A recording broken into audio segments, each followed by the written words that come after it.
Na semana passada nós falamos do Enem aqui, de como ele condiciona com a sua ideologia progressista não só a educação de base no Brasil, mas também a universidade brasileira, fazendo com que essa educação de Paulo Freire de formar mais militantes do que profissionais acabe determinando o futuro até de carreiras profissionais no Brasil. Mas isso não é uma exclusividade brasileira. As universidades americanas também estão tomadas da ideologia woke, esse progressismo lacrador. E há pelo menos duas profissões que expressam com muita clareza, para quem ligar a televisão ou acessar as redes sociais, o resultado desta educação para a militância. São as profissões de publicitários e de marqueteiros, a profissão do marketing. E eu digo que é fácil ver isso porque nós temos exemplos de propagandas que expressam uma ideologia que não é a da maioria da população, que não é sequer a do cliente daquele produto. Nós tínhamos a ideia de que publicitários e os profissionais de marketing colocavam as suas ideias a serviço dos seus clientes. Tinham que ter boas ideias para vender o produto dos clientes. Agora, essa lógica parece ter se invertido. Eles usam os seus clientes, colocam os seus clientes a serviço das próprias ideias. Ou seja, o cliente é apenas uma desculpa para fazer lacração, como, por exemplo, nesse comercial da Bud Light. A Bud Light é uma das cervejas mais tradicionais dos Estados Unidos, da marca Budweiser, e da empresa Embev, que é a Ambev, você sabe de quem. A Bud Light perdeu com este comercial, que se valia da figura de uma pessoa trans, Dilly Mulvaney, inclusive fazendo latas de cerveja com a cara desse artista. A Bud Light perdeu 5 bilhões de dólares de valor por apostar numa ideologia e numa lacração que não foi aceita por seu consumidor.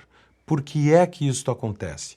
Porque esta lógica da lacração na propaganda é uma lógica alimentada dentro das faculdades de comunicação, depois dentro das agências e valorizada nos grandes prêmios de publicidade, que nada mais são do que a própria categoria premiando a si mesma. É uma lógica de retroalimentação da lacração, ainda que ela não tenha nada a ver com a vida real e muitas vezes com o interesse do cliente.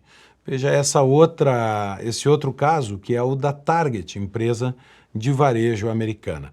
A Target resolveu, no mês do orgulho gay, expor produtos, inclusive para crianças, produtos que faziam referência ao sadomasoquismo e a crianças trans no seu stand de orgulho gay.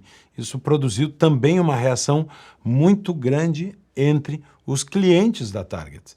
Ou seja, a empresa perdeu 10 bilhões de dólares por apostar na lacração sem ouvir o seu cliente, por apostar na bolha dos profissionais de propaganda e não na grande massa de seus clientes. A turma da Target não pensou que expor maiôs adequados a mulheres trans que não haviam feito ainda cirurgia de troca de sexo pudesse, de certa maneira, ofender a grande maioria de clientes da empresa. E parece que esqueceram que as empresas vivem de vendas para os seus clientes e que o objetivo é atender os clientes e não a ideologia dos publicitários. Essa foi a mesma lógica da Balenciaga. A Balenciaga julgou em algum momento que era adequado fazer publicidade mostrando crianças entre objetos de sadomasoquismo e com referências ao satanismo. Só depois de ter queda nas vendas e de ver vários influencers aparecendo nas redes sociais jogando fora produtos da Balenciaga, é que a empresa parece que entendeu o dano que aquela linha lhe causaria.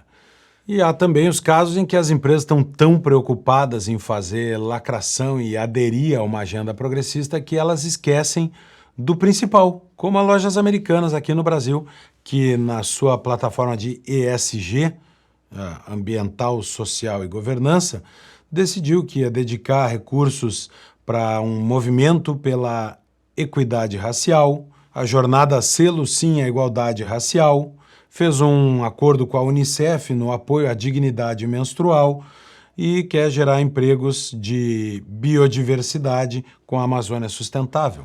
Todos eles temas muito importantes e que merecem a nossa atenção, mas talvez a empresa pudesse também, no quesito governança, ter cuidado de se assegurar de que o seu balanço era verdadeiro.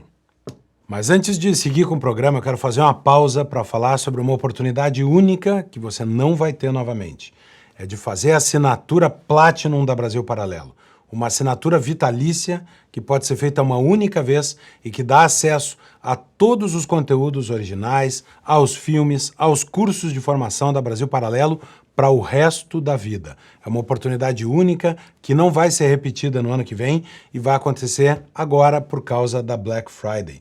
Faça a assinatura Platinum da Brasil Paralelo e tenha acesso a todo o conteúdo, inclusive 2 cursos meus. Um sobre a origem dos estados e um passeio na história do liberalismo, cursos lá do início da Brasil Paralelo, que você vai poder acessar com essa nova assinatura, uma oportunidade de novo, exclusiva e única. Assinatura Platinum para o resto da vida, ter Brasil Paralelo para você e para sua família. Para aproveitar essa oportunidade, toca no link que está aqui na descrição do vídeo no YouTube ou lê o QR Code que está na tua tela agora e faz a assinatura vitalícia da Brasil Paralelo.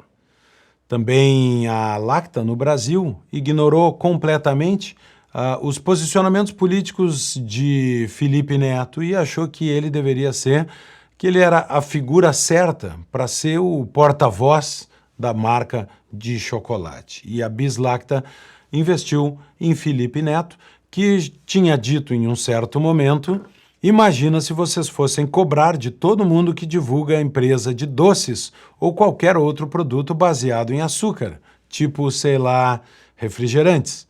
Ora, Felipe Neto atacava aqui empresas que vendem doces, estão vendendo apenas açúcar. É a ele que a Bis resolveu apoiar para fazer a sua publicidade. E aqui Felipe Neto aparece, claro, comendo um Bis Lacta no seu jatinho particular comprado, provavelmente com receita de bons contratos, como esse que ele tem com a Bis. Em muitos casos, as empresas apoiam essa própria ideologia, apoiam essa visão de mundo progressista e contratam linhas de publicidade alinhadas com os valores dos donos da empresa. Mas em outros casos, o que acontece é puro bullying. As empresas são acossadas pela patrulha do politicamente correto, pela fiscalização woke, que vai verificar onde cada empresa está alocando o seu recurso de publicidade e pressioná-las a jogar esses recursos para dentro da agenda progressista. Diversas empresas foram, por exemplo, acossadas pelo Sleeping Giants Brasil.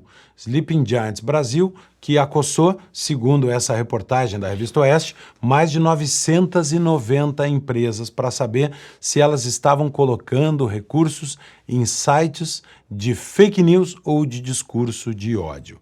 Ora, é claro que as empresas de publicidade e as grandes corporações brasileiras têm que se apoiar na opinião do Sleeping Giants para saber onde vão alocar os seus recursos de publicidade. Afinal de contas, o Sleeping Giants tem experiência, preparo e uma equipe profissionalizada para averiguar o que é e o que não é fake news. Segundo o jornal O Popular, só para esclarecer a origem do nosso grande fiscal da opinião alheia, segundo o jornal O Popular, o Sleeping Giants foi fundado por um casal de 22 anos do interior do Paraná. O casal é de Ponta Grossa, interior do Paraná. Eles namoram desde 2013. Leonardo de Carvalho Leal e Maiara Stelli moram com os pais e são estudantes do 7º semestre de Direito na Faculdade, claro, Federal da cidade. Hoje eles vivem do auxílio emergencial. Leonardo era motorista de Uber, mas teve o carro batido no início do ano.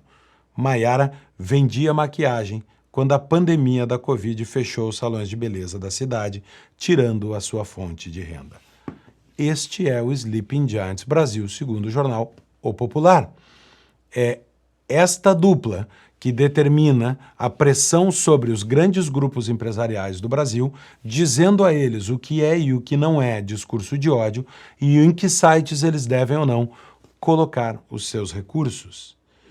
Ou seja, as grandes empresas estão a serviço de uma duplinha lacradora, que decide para onde vai o recurso e faz bullying até que as empresas aloquem recursos para salvar a sua imagem, como talvez tenha feito esta empresa que vendia açúcar, segundo Felipe Neto, a Bis Lacta, que agora patrocina Felipe Neto, para dizer que este produto está santificado dos pecados de vender açúcar. Será que eles pensam que ninguém está vendo que esta é uma grande vigarice, que é feita com as empresas para pressioná-las a jogar dinheiro em quem eles querem que esse dinheiro vá parar? Será que pensam que ninguém percebe que esse é um esforço de drenar recursos de quem tem uma opinião diferente para direcioná-los apenas a quem concorda com a agenda progressista?